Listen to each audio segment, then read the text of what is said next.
Welcome to the Workology Podcast, a podcast for the disruptive workplace leader.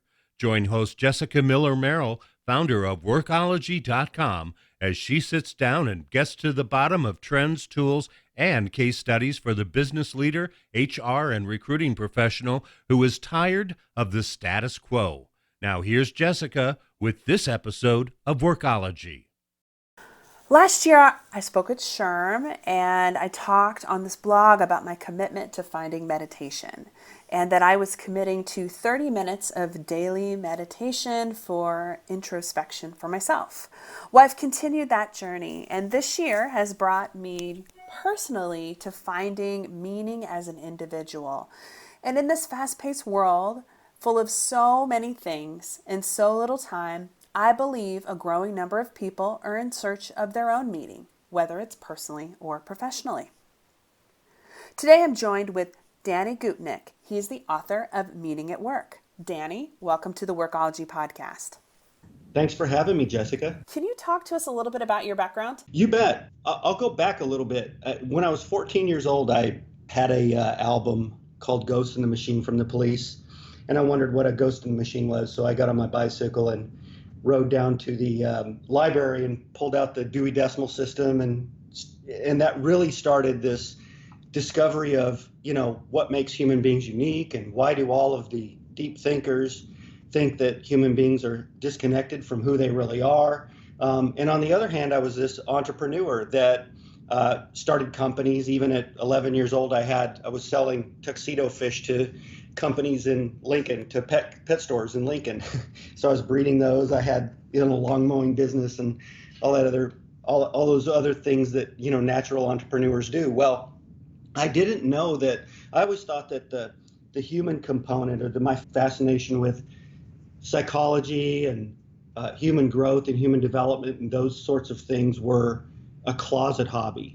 And so about 20 years ago, a little over 20 years ago, 1996, after I had owned and built and sold a business and then worked in a different industry for a while, I stumbled into recruiting.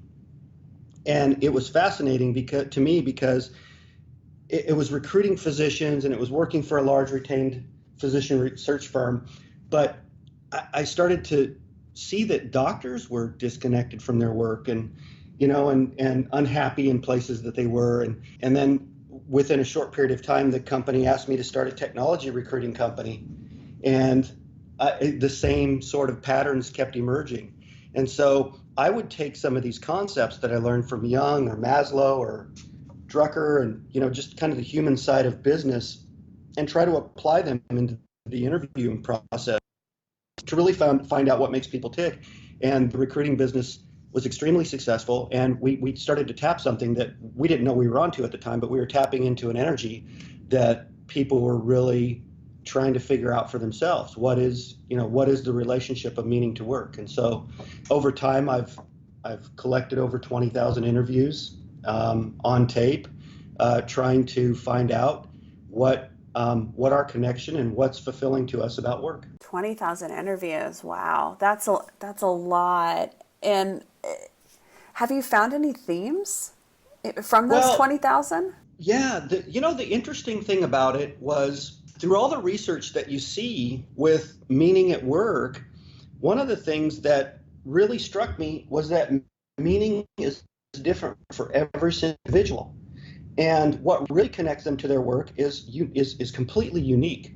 And so that was fascinating, because in science, you're trying to determine what's true for everybody. And so they'd have these main categories, but these main categories just weren't true for everybody. And so that was mind-blowing to me.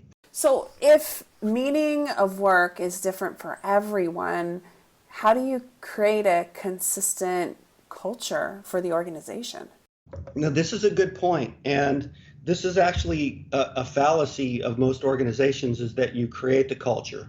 Oftentimes, cultures are created when founders build companies because they have something that they're doing that's meaningful in the marketplace. They see a spot of value that they want to go exploit and exchange and build a business model around. And so a lot of that early team is recruited based off of a cause. And then as the organization grows and systematizes a little bit, it creates certain constraints for individuals, but yet leadership still thinks they need to be providing meaning.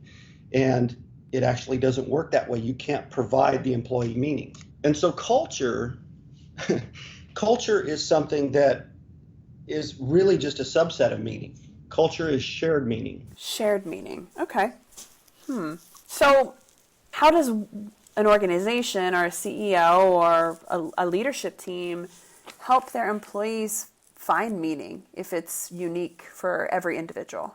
Yeah, so it's really important for organizations to understand how meaning works and to implement processes for meaning. Think about it this way. So in the course of our history, one of the things that we've not done yet is develop a process for meaning within the organization. Oftentimes, a few people at the top set the values of the organization, and really the values on the wall don't resonate with people. You may think that they do, and they may certainly tell you that when they're trying to get a job, but they really don't care about that because values are unique. And so contextually, values change in the marketplace and organizations need to change. And so they can't live up to their own values. The employees that tell you that those values resonate can't live up to those values because in any different circumstance that we're in, different values emerge. And that's how we deal with a particular circumstance. And so you wonder why engagement is low, turnover's high today, is because meaning is undergoing a shift from authority-based systems to process and personal-based systems. And we're seeing this all through culture, particularly in developed countries. And so what does this really mean for us? It means that we've built these amazing processes for channeling and trading resources as a species. And if you think about it, we've mastered those particular tools. And so even going back further, we've kind of been moving up Maslow's hierarchy, and we've just gotten to this point to where it's time to tap human creativity. It's time to tap what people really find meaningful. So how do you do that as an organization? Well, you have to start looking at the organization as a being on its own journey. And what is the organization's meaning, or raisons d'etre, the reasons for being? What's it doing in its environment? Why are people interacting with it? What type of fulfillment does it give to employees, customers, those types of things? You start to answer those questions and you start to expose the architecture of your culture, and people can more readily start to see where their meaning is shared and where it's not. I feel like the culture itself, you're saying it's a being, it's an entity, a living, breathing thing, and then we as individuals, we're one of many within the organization, but we're also separate, kind of like, I don't know the right word for it, but something in nature, like there's the elephant and the bird that they're tied together. The bird picks the bugs and keeps the elephant clean and helps distribute the seeds so that the elephant can, my daughter loves elephants, so the elephant can seed the forest and the jungle. That's actually a brilliant metaphor. And it is, you watch what organizations are doing today, they're actually responding to how do we provide meaning for workers? And it's a commonplace because we've actually gotten so good at selling things, right, that we can market. And so what do? We go, oh, let's just market this meaning to our employees in terms of employee value proposition or whatever that is. And the problem with that is that it doesn't work that way, right? Meaning has to be intrinsic. People have to be intrinsically tapped. In fact, there was a good article in Forbes that one of my clients just sent me this morning, and it talked about authority-based meaning systems or authority-based systems within organizations, and the fact that when people shift out of that mindset back into a process, they grow 400 times faster. And so I'll tell you, like, if you look at that system of the elephant and the bird, they're participating with each other. They're different types of beings, but they're participating with each other. And so if you think about it in terms of saying, hey, I've got an authority-based meaning system in my company, and as a CEO, I'm terrified of giving up that sort of control, right? But authority-based systems are basically a construction of which a human being is conveniently separated from the consequences of their actions. And so it eliminates a lot of learning. And so what happens is these systems eventually atrophy or implode because they're seeking that sort of nitty-gritty, roll up the sleeves learning on the ground. And until everybody starts to participate in how the culture is formed and how it's defined, you're going to continue to run into these situations.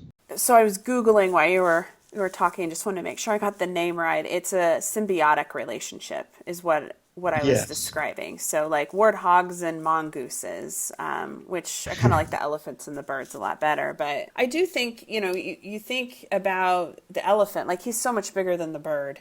And he could be a total jerk to the bird and say, bird, you have to play by my rules and you have to do these things. What's the bird going to do? The bird is going to go find another elephant to spend his time with. And companies are experiencing that as the market is really competitive. And if an employee doesn't like how they're being treated or the environment they're working in, or it doesn't align with their values, they're moving on to a new place. Yeah, and think about it this way. So the employee is basically has a internal drive to grow. And they're trying to evolve their meaning. And so let me define meaning really quickly. Meaning is the way that we interpret the world and the way that we show up in it. And so we're trying to constantly, as human beings, improve that. And we usually have these three mindsets. This sustainability mindset to where we're going, okay, what do I have to do to sustain myself? Then we have this rewards-based mindset, which a lot of organizations are dominated by, which is short-term reward. And then you have this growth mindset. Carol Dweck talks about it.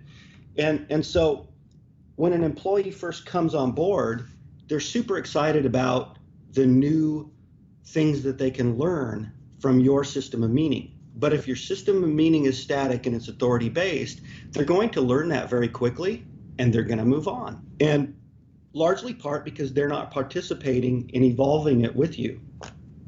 And so that's I think that's probably a better example of what the metaphor that you just used. Yeah. I will, all this is fascinating, and I will tell for folks that are listening is I had the pleasure of sitting through a 4-hour workshop with Danny, and it really was insightful. It wasn't the typical employee survey or rah-rah training that you go through. You are doing a lot of personal, internal work to determine your meaning and what's important and where your values are. And so that is an investment of time and a commitment, but I learned so much in the short time that I attended your workshop. Yeah, it's funny because, and thank you for that, by the way. It's interesting because one of the big things that I learned, and actually one of the biggest challenges that I had to learn, because I run and own my own business, and even in the past I've always been in leadership roles, is that you feel this urgency to do more business. And meaning actually doesn't have that timeline. And so you can't prepackage it and cut it into small segments. You actually have to take time with it. And the problem with meaning is that most people only visit it when there's a traumatic situation in their life, like a death in the family or a birth or a wedding or something like that. Then they start to think about, oh, what is my life like? Well, those are emotional moments where your cup is full. And so if you don't do the exercise, if you don't step into a process of saying, hey, who is this company that I'm working with? Who am I? What gives me so much joy that I'm willing to struggle and work hard for? You never start to understand meaning on a daily level. And then you're confronted with these larger circumstances in life to where you're going, oh, wow, what do I do now? And maybe I'm not living the way that I want to live, or maybe I'm in the wrong organization or the wrong profession or something like that. It never happens unless you start to deal with that stuff when it's not important, when it's not like a crisis. So how do we get leaders to kind of loosen the reins a little bit and maybe let the employees and themselves figure those things out so that they can move forward with the organization? Yes. So part of what I've determined or uncovered in the history of doing this, the 20 years that I've worked with companies, is I've helped build a process called essence mining, where leaders can easily learn, not easily, but they can learn over time. And once they learn it, they become more understanding of actually their role, the employee's role, the organization's role. It promotes a stewardship of the organization. But here's what's fascinating about it. When you essence mine in an organization and you have people participate in that, everybody from employees to leaders to executive leadership automatically get an initial insight from that starts to tap the internal motives. And so the results that you're looking for in terms of tapping meaning within the organization isn't as far off as you think it is. Meaning actually works the second that you start engaging it. The only problem is that there's a learning curve with how to use the tools correctly for meaning. Let's take a little bit of a reset. This is Jessica Miller-Merrill, and you're listening to the Workology podcast. Today we are talking about finding meaning at work with Danny Gutnick. You can connect with Danny on Twitter at Danny Gutnick. It's DannyGutnecht.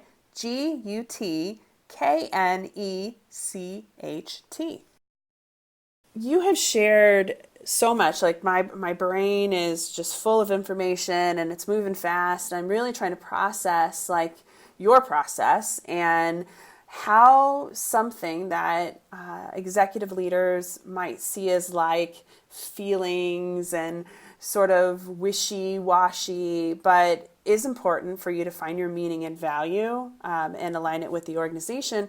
How do you get those executives to make the leap to be able to bring you in and help the organization and those employees find meaning? You know, that's a great question. It's interesting that a lot of the companies that I work with have already tried all the quick fix things, like multiple surveys or trying to become a universally best place to work or, those sorts of things. And they figured out that they don't work. And so when they actually, hear me with my message say, this stuff is hard work. It's not something that, and it's something that if you really want a sustainable culture, if you really want a vibrant culture, you have to deal with it. And so you have to learn these methodologies. The interesting thing is that you can't do it just based upon, I need to drive profits.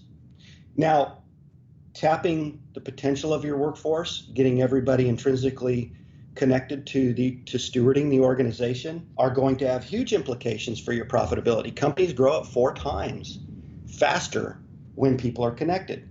But you have to actually learn these things. It's not push button stuff that just automatically builds upon itself. Does that make sense? Yeah, if you don't learn the lessons that you need to learn, you're doomed to continue repeating the same mistake over and over and over again. And when it comes to hiring and training and trying to retain these employees, those numbers are pretty glaring. And then the dollar figures associated with those people, whether it's the cost to hire new ones or how the organization's being impacted in terms of revenue or profits, because people aren't aligned with the business. That's true. And the interesting thing to me is, aside from learning how meaning works and wielding its power within the organization, once you learn it, it doesn't take away from productive time. It actually adds to it. When somebody is present in their job and deeply connected, they just do things. I say this a lot. A lot of people take engagement surveys. One of the reasons that I hate engagement numbers, or I just don't like them that much, is because I don't even think we define engagement correctly. And so engagement might be, hey, I feel connected to the place that I'm working. Yes, but are you really engaged? Are you really engaged to the point to where you're saying, hey, I like what this organization is doing out in the universe. I love what it's trying to accomplish. In fact, I'm trying to accomplish that in the universe myself as well. This company is a good vehicle for me to be able to do that in. And so no longer do I start to think about clocking my hours or anything like that. If I need to take a call at 9 o'clock at night, I'll take the call, happily take the call, right? I don't fret that. I don't feel like I'm being put into a construct to where I'm just a cog in the wheel, or I'm running on this hamster wheel. I'm actually enjoying what I'm doing. I feel like you're describing a lot about how I feel about entrepreneurship, right? Like it doesn't always feel like work. It's fun, it's exciting, it's invigorating. You're willing to work hard and do what it takes because you have a dream and a goal and a vision of what you want your business or your product to become. Absolutely. And big companies or larger companies oftentimes miss out on this, and I don't think that they have to. So big companies don't have to miss out on the spirit of entrepreneurship. One of the challenges that big companies have, and if you've read any of Clayton Christensen's books, like the Innovator's Dilemma, is that within a big company, you're constantly trying to iterate and improve one particular business line, but you don't get that, people aren't able to experience that connectedness or that creative freedom because they're constantly trying to push something down the road. It actually doesn't have to be that way. Some of the innovation actually lies in that whole chop wood, carry water metaphor. I don't know if you've heard of it, but they're like before enlightenment, chop wood, carry water, after enlightenment, chop wood, carry water, right? Uh-huh. And so some of that is super empowering for us as individuals when we're plugged in and connected to it. It's just that organizations have kind of, because they're unfamiliar with how meaning works, they've not been able to tap that, and they just go back to, Maslow had a great term called the golden hammer, which is when you become incredibly good at something and you now have a golden hammer, well, now you treat everything as a nail. I like that. And I can see bosses and leaders doing that, right? Like they only know one way. So they have their golden hammer and they're moving forward. Well, right. And where that's really inapplicable, what's interesting about that is think about it this way. If you're really good at business, you're seeking efficiency, you're seeking to increase value. Those are actions that happen in business. Well, if you go try to apply those to a process of rights or democracy, what do you get? You don't get very far. If you try to apply that process to science or scientific method and trying to figure out what phenomena is, you don't get very far. And so in science, we have this process called scientific method where we test and then a whole bunch of other people test. And, we try to prove out a hypothesis and turn it into a theory, which is fact. What we're shooting for in a domain like science is we're trying to figure out if phenomena is true for everybody. Well, that doesn't work in business, right? You just because something's successful in science doesn't mean it's going to be successful in business. And so the same is true of meaning. You don't use the same sort of tools for meaning that you use for resources. And I'll give you one great example: surveys. Surveys is a scalable way for you to maybe check some attitudes across your organization. However, they show up in an employee's email box or on their phone. And what happens? They're in a particular context. Something happened to them an hour ago, 2 hours ago, 2 weeks ago, a year ago, right? And they just respond based upon a context. They might not even read those questions correctly. And so now you're getting this really convoluted message. It doesn't really tap anything meaningful. It might give you some interesting things to do or some interesting insights, but it doesn't tap the organizational meaning at all. Talk to me about how you work with organizations, because all this is fascinating, and I think people are thinking, well, where do we go from here? Like I'm interested. I want to go beyond the survey and help my employees find meaning and align it with the organization. What does that look like? So there's a couple of ways that I've worked with organizations that I've seen this help immediately. So one, oftentimes organizations call us and they say, we've got a recruiting problem. We pay people a little bit less than our industry, but we think we offer all this and we can't really get the right people. And so the issue is that when you go out to recruit people, oftentimes you're trying to trade time for dollars and you're evaluating skills, dollars, time, shifts, or whatever that is. Well, nobody's considered meaning. And so we go into the organization and we say, who are you as an organization? I know you think you know who you are, but really let's let's interview the people within the organization. And we build out something called an ODLF, an Organization Dynamic Lingua Franca. And that's the meaning language of the organization. So you can take that meaning language and you can actually install it into the interviewing process, into your advertisements.